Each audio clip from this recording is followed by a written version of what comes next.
to the next series of lessons and essays in the Stalin course. These are primarily concerned with 1928-9, when Stalin comes to power, to roughly 1941, where the course ends. Although, as we explained in class, for specific examples or arguments, particularly ones which talk about trajectories, you can by all means mention other stuff after that point and explore it as evidence of stuff. So Stalin's aims are a key part to understand future questions, because many of the future questions revolve around success. How successful was he? How totalitarian was he? How successful was X and Y policy? Or why did he do these things? Why did he industrialize? Why did he do the purges? How successful the purges, and so on. And it's very difficult to do these individually unless you have an overwhelming sense of what is Stalin trying to achieve.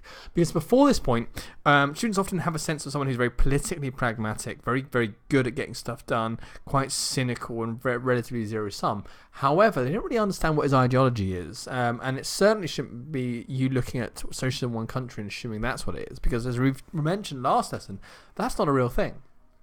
So, the point of this lesson is therefore to establish in your mind the kind of thing Stalin wants to do and why. And this will underpin an explanation of many, many of the other essays and other paragraphs. So although this is an easy one to skip, I would strongly recommend staying put for this one and having a look at the understanding of how Stalin is thinking in order to justify his actions.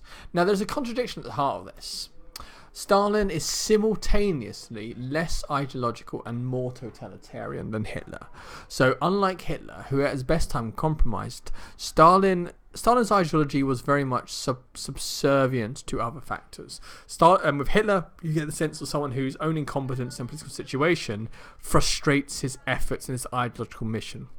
With Stalin, you get the sense of someone who has a broad ideological mission, a broad sense of the world, but this is very much almost a gut politics, which he believes but is often secondary and is definitely less important than him remaining in power. Yet, despite the fact he is trying to be less transformative because he has less of an ideology, he turns out to be more totalitarian as a result. He tends to be less concerned with political compromise. So although he's not necessarily as ideological, I want massive change compared to Hitler, he is more totalitarian due to several major factors. Number one is structural. Because of the nature of Russia, the nature of this Communist Party, the nature of the Russian economy, these sort of big issues, he ends up actually trying to solve their evident problems in a way that naturally means totalitarianism is more likely or a better choice. Essentially, such is the size and scope of these problems, and such is the effect of the party and the problems and the entrenched economic and social issues, that the only way to deal with them is totalitarian. So although his mission isn't necessarily to change the world ideologically, or isn't his major decision, and instead he's a relatively authoritarian in trying to secure his own power, he ends up being totalitarian in order to do stuff which in other countries wouldn't have needed a totalitarian state. As well as this, his political decision of wanting to stay in power often leads him to taking more and more extreme moves to secure that power. And that means that obviously the size and power of the state will increase as Stalin's paranoia is not sated. And therefore, due to these political concerns and due to these political mission, as opposed to an ideological mission, so he wants to be in power, political, he doesn't want to transform society, ideological, he ends up transforming society and being more totalitarian as a result. And finally, his chauvinist, quote-unquote, ideology.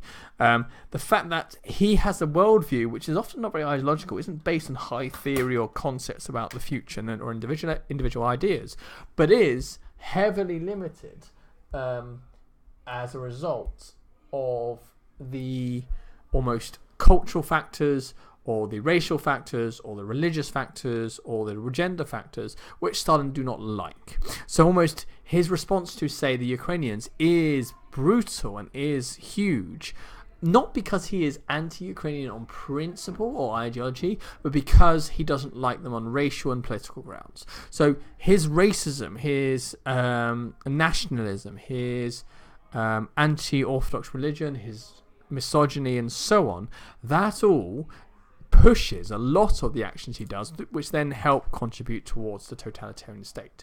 So you could call that chauvinism ideological, but because it's not concerned with a grand overarching theory, that ideology is different to, say, Hitler's. So let's go through what Stalin's vision is, and we're going to break these into these sort of broad, obvious sort of areas, because these will roughly coincide with what he does. So the first thing he wants to do is he wants to reform the nation's politics. Not because he wants to make it fairer or more democratic or more ideological, primarily because of the structural and political factors. So, while the leading Bolsheviks have been removed on office, most of their supporters and many smaller, less important Bolsheviks who are nonetheless semi or full independent tend to still hold significant power in the party. And so one of the key things when understanding the purges, for example, is to understand that yes, he's won the power struggle, but that's just got the top 0.001% out the way. Stalin is not secure, and as we shall see with the 1934 Party Congress, he is perishly insecure. Because in reality, he doesn't have complete loyalty over his party. Most of them are his power is relying on transactional relationships. I give you this job, you give me that. I give you this, you give me that. And the danger of this is threefold. Number one, someone can always come in and promise a better deal and change someone's loyalty. Number two, there are a finite number of resources for you to give. You can't give everyone everything. And generally what happens is when you give someone a reward, initially they are loyal and they're thankful, but then they grow used to it and they want something else.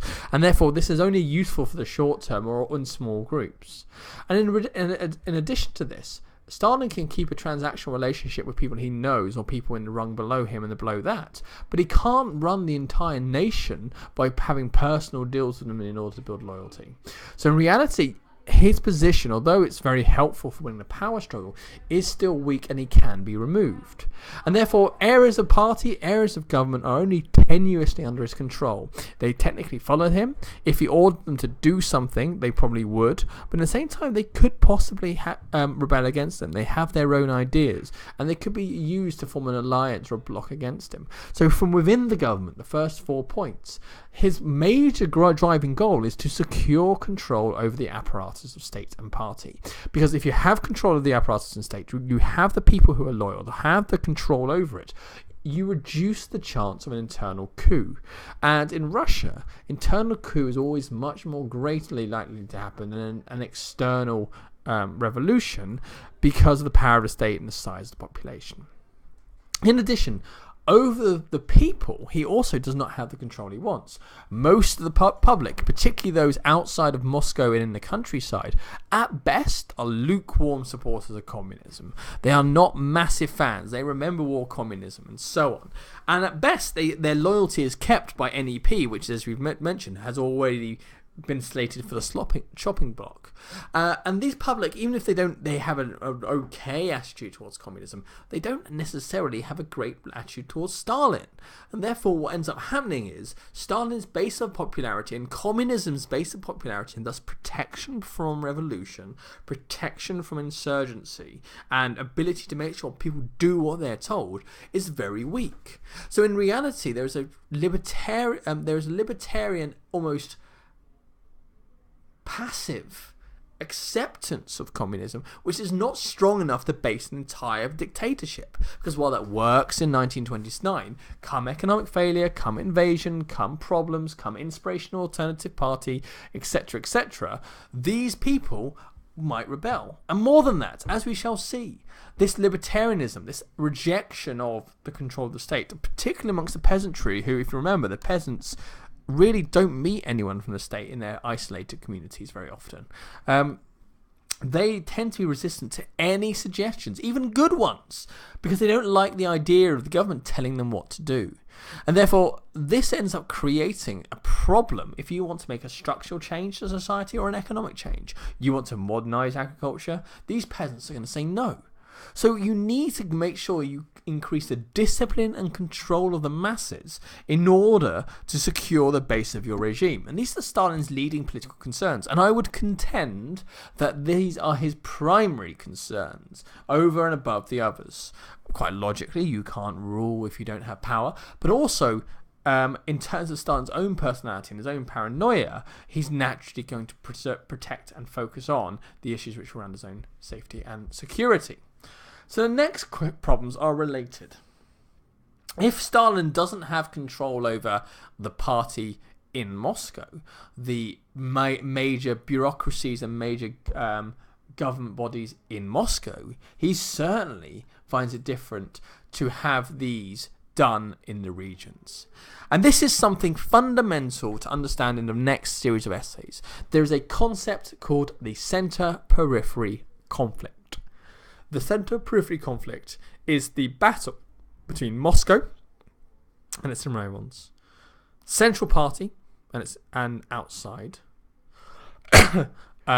the Stalin versus, so the Central Party, Moscow, the Stalin, etc. That central group of which Stalin, because it's in his area, because there are lots of secret policemen, because there are lots of people, because people are more loyal, because people are more educated, because people are more ambitious, you have control over to some extent, or at least you have more control over. And the periphery. The periphery are communists, often, usually, but they are communists in areas of Russia who often have never been to or even seen Moscow. Areas of Russia far, far away, difficult to travel to, difficult to get communications to. Remember the deeply flawed infrastructure we spoke about in the very first lesson. Basically, areas cut off from the Central Party.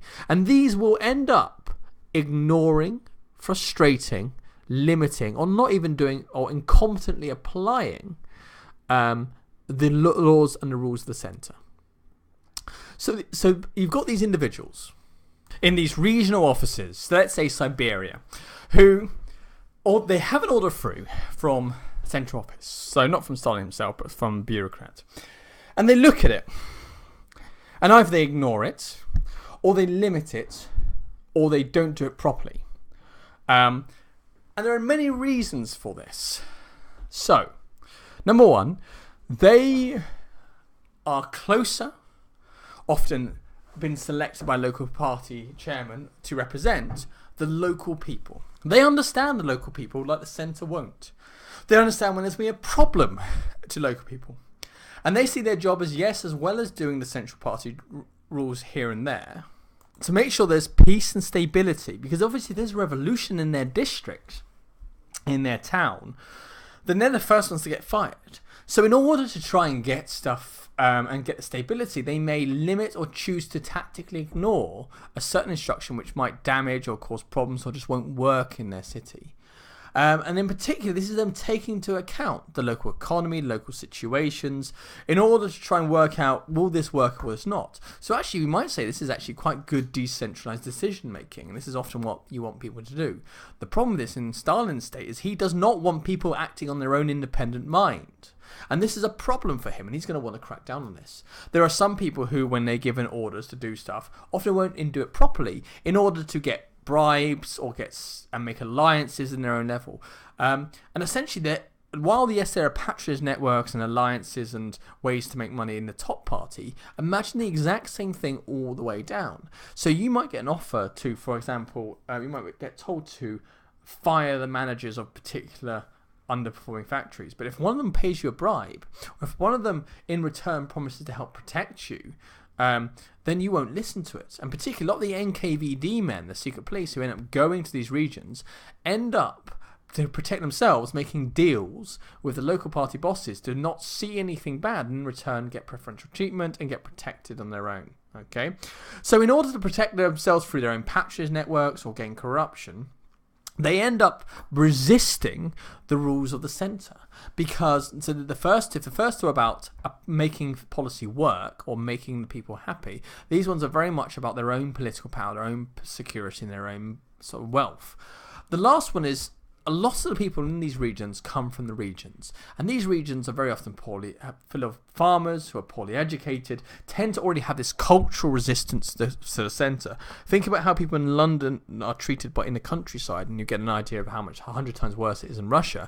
And therefore there's this almost cultural conservatism. This basically means people who are naturally resistant to change, and particularly resistant to the idea that Moscow will tell you what to do as if they know how to farm, etc., etc.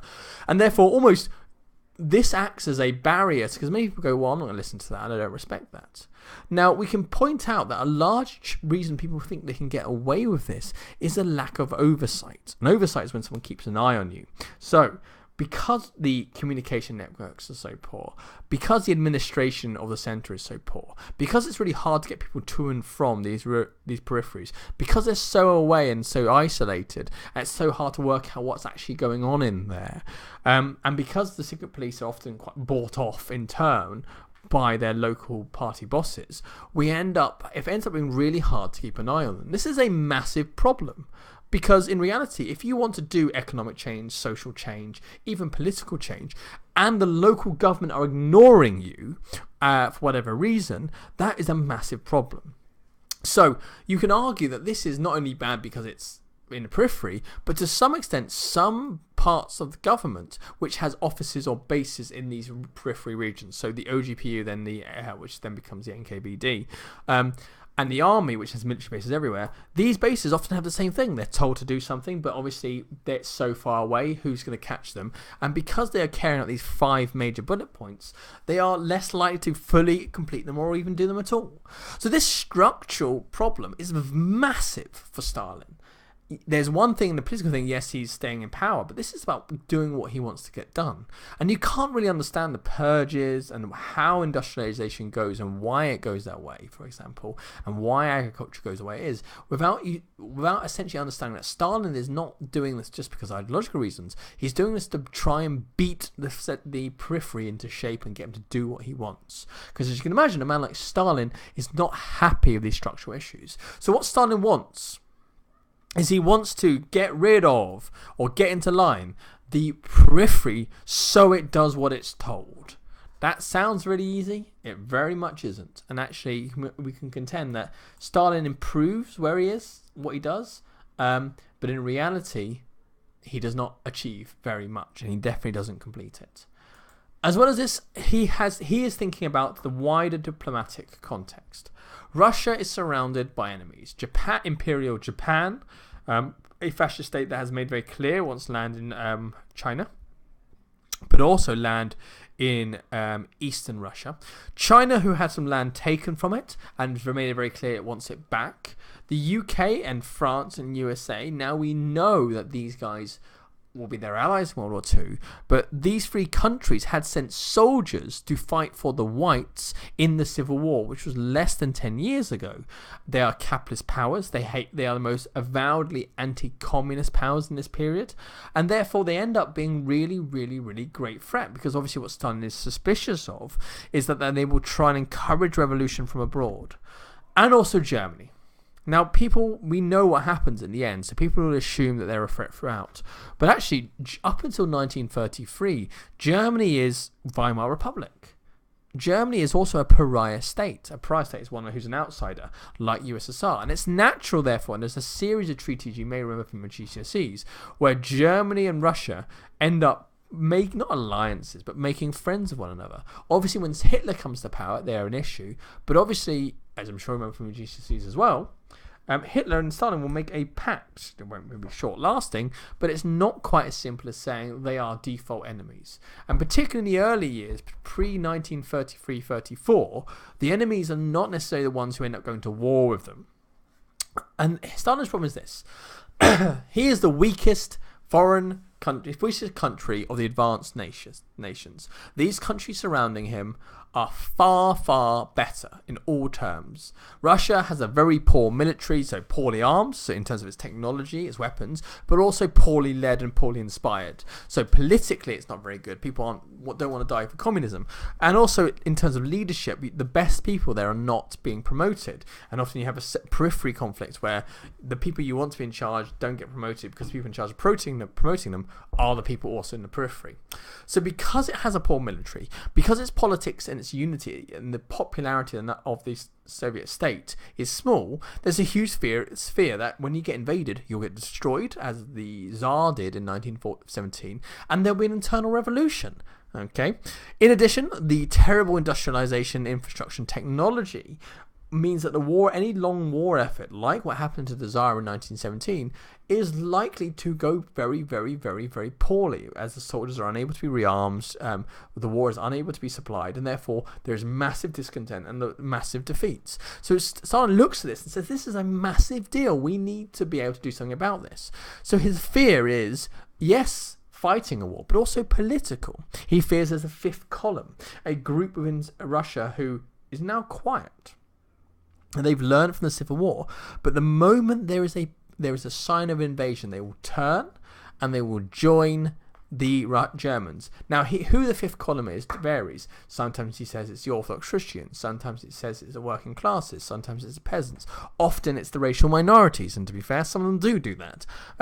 But because this is not just an economic problem, this is a political problem as well. And I'll explain why one of the motivators of the purges will be the existence or the continuation of the threat of war from the foreign powers. You take this legitimate threat combined with Stalin's immense paranoia, and then you've got a fantastic and huge motivation for a lot of the actions that Stalin does in order to engender a significant change in that regard. In addition, and primarily linked to that, is the economic concerns that Stalin has. Russia, at the point industrially, is in a terrible state. Its industry is awful, particularly compared to other nations. It has a class of NEP men, people who have made their money in small businesses that were allowed on the NEP, who are keeping their money, not getting really taxed, and often causing political problems as they flaunt their wealth in a supposedly communist system in front of many others. And this leads to many people increasingly questioning, particularly within the party, whether the party is still communist. And that's a problem, because if people don't believe that the party under Stalin is still communist, that creates a potential hostility and problem. The industry is incredibly small and isolated in certain areas because of chronic underfunding and a lack of push by the Tsar previously to try and get some stuff going. The factories themselves don't have good machinery, or if they do, or any machinery in some cases, and the country doesn't have the money to buy them from abroad. Without machinery, you can't build new machines to build new machines, and therefore there's almost this starter problem of how can you industrialize when you don't have the raw materials in terms of machines to get it done. Management of factories and management of the economy, insofar as it exists, because it's quite small, is really poor. There's no education, there's no incentive to improve, and the sort of people who run it, particularly those who, the good ones, have left during the Civil War. So you're left with people running it who are often workers and don't really know what they're doing. We've mentioned this extensively, but with terrible train networks, non-existent road networks, terrible communications, the Russians find it very hard to move and coordinate different resources from different places. So although Russia has a huge amount of raw materials in the ground somewhere, and getting them efficiently to the factories and getting the goods to where they're needed basically doesn't happen. The workforce is poorly trained due to terrible education systems and poorly motivated because there's no real reward to working hard. And many Russians come from the peasant life, where life is far more brutal, but also easier. You work to your own routine. You're not really interested in making loads of money. You're happy just to sit and drink and eke out a living on the side. As well as this, food is incredibly unreliable because of problems in agriculture that we'll look up next. The various farms can often implode when there's a bad harvest, and the food that does exist are often being held by the peasants who are not working very hard and use terrible, outdated techniques. And with a limited unreliable food supply, the incentive to work decreases. But as well as this is a massive political problem. If your workers in the towns suddenly find the price of bread going up, as they did in February 1917 for the February Revolution, then this creates a political threat. In addition, the raw materials that Russia has are huge, but the amount actually being mined and used and how efficient they're being mined and sort of developed is really low because of really poor infrastructure and really poor investment. There's not money to, there's iron in this place, but as you can't afford to really start digging and using the sort of processes to turn it into steel. And the raw materials that do exist are not organised or allocated by the central government at all, with no structure or organisation of how to apply it. This, combined with the fact that the vast majority of people who are in the cities, with the mass majority of people in the countryside, the amount of people available to work in factories is quite small, and the factories that do exist are concentrated in a couple of small places in between Kiev, St. Petersburg, and Moscow, which, considering that Russia is concerned about invasion, is a massive vulnerability, because the first places to get invaded will be the western side of Russia, as European invaders come in. And this means that often, if the Russians are unlucky, then they can lose all that land very quickly. And then as soon as the Germans, the British, the Americans, whoever it happens to be, takes that land and takes that western region, then you've lost all your factories and then you're just going to lose the war. So the problem is not just there's not enough factories, they're in a really poor place in terms of fighting a war. So their problems are largely around investment and factories, infrastructure, raw material uses and allocation, organisation of works, location of works, and a terrible workforce.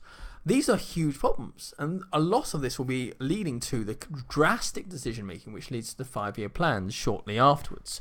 In agriculture, it's even worse. You have kulaks, people who are making a bit more money, often just by being better farmers, but that's starting to cause political problems within the parties. People increasingly get angry at the fact that they are allegedly a communist party that allows capitalism. And the way the Russian agriculture works is essentially you have these huge amounts of lands, but everyone owns small pockets of land which are often just enough to live at a subsistence level. Subsistence level is where you almost make enough food to stay alive and your family stay alive and maybe sell a little bit left over, but you're not making enough to really sell. That's a huge problem if you're trying to feed cities. Because you've got peasants who are perfectly happy doing just enough work, putting just enough effort, just enough time into feeding themselves and no more. So you have these land which often can produce more food if someone was doing it properly, but not producing food, and thus we have a shortage of food in the countries, in the cities. The peasants themselves are incredibly lazy and inefficient. They're using approaches towards farming which sort of date around the 1200s. Babushkas, grandmothers, pull the plows, if they do exist, and often they use plows made of wood rather than iron because they're so poor. This poor machinery and ability to get money for more new machinery, then in combination with this lack and this culture of not really trying new things, means that for every square mile of farmland, the amount of food being produced is well below Europe, for no particular reason apart from the fact that peasants themselves. And this will explain a lot of why Stalin will try and take over a lot of the farms, because he just doesn't trust the people to do it. In addition, the way Russian villages are normally run is by a collection of elders. Elders are the oldest members of the most important families, and very often, to be a very important family, your family has been important for the last 400 years because no one's moved out of the village.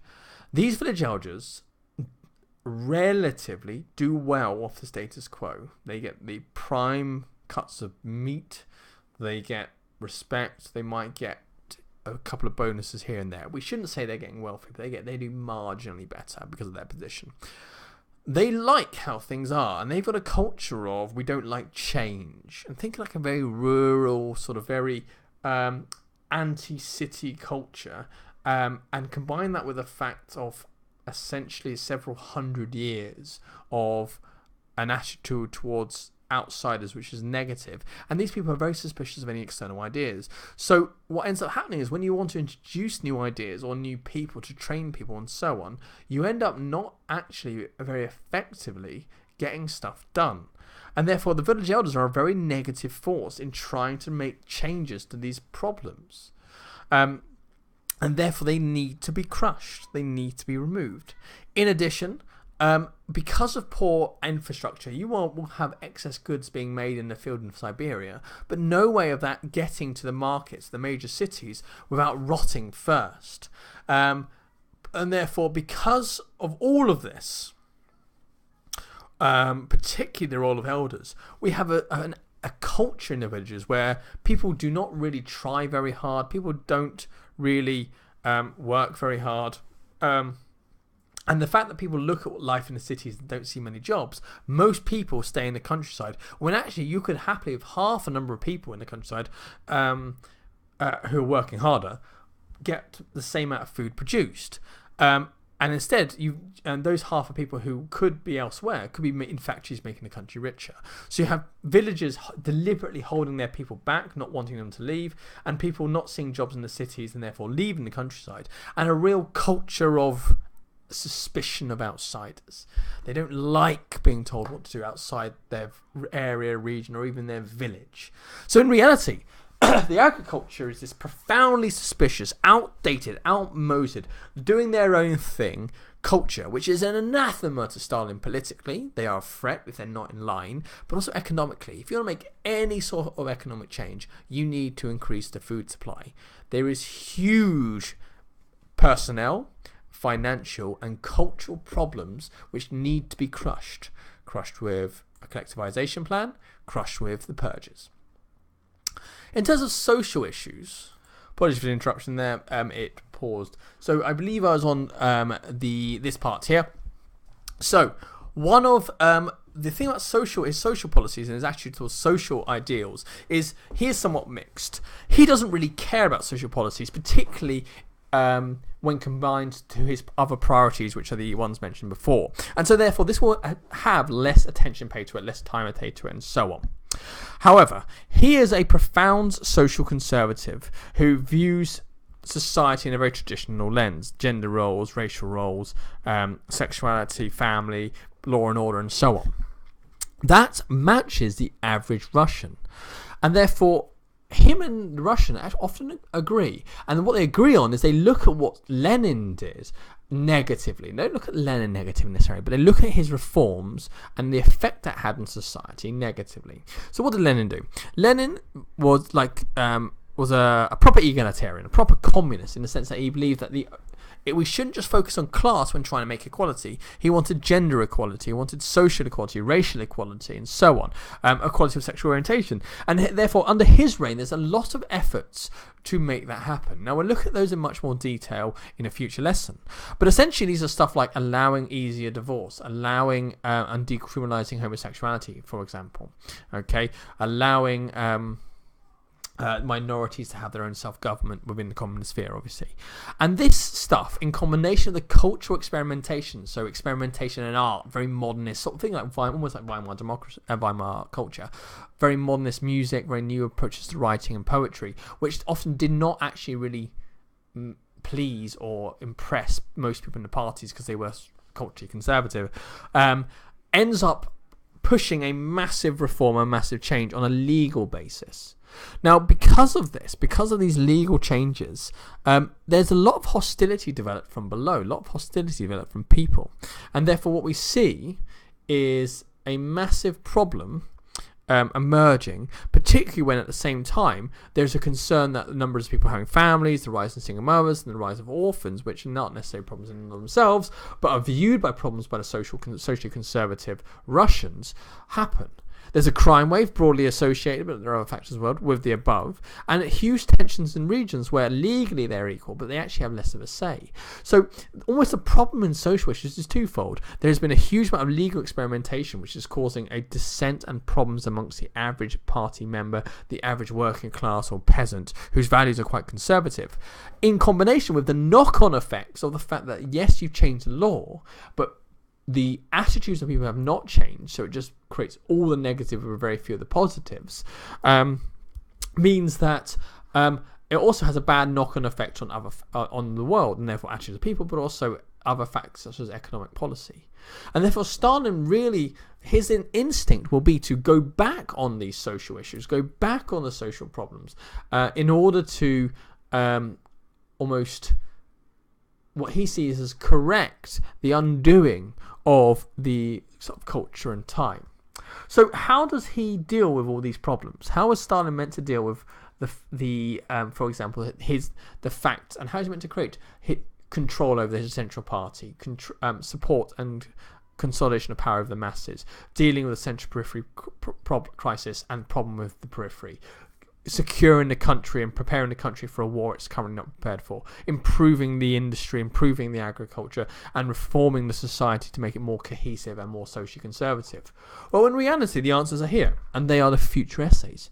Terror, propaganda, industrialization, collectivization, which is reforming agriculture, and social reform are all mechanisms in order to try and reform society in order to make it more effective. Reform society in order to make it more along and dealing with the concerns that he has.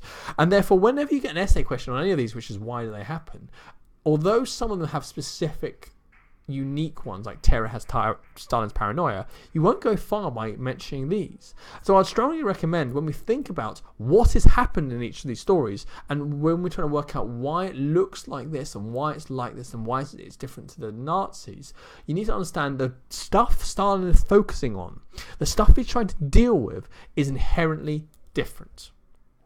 Right, until the next lesson where we start looking at the terror state and the reasons for it and its effects and so on, I will see you in the next video. Until then, goodbye.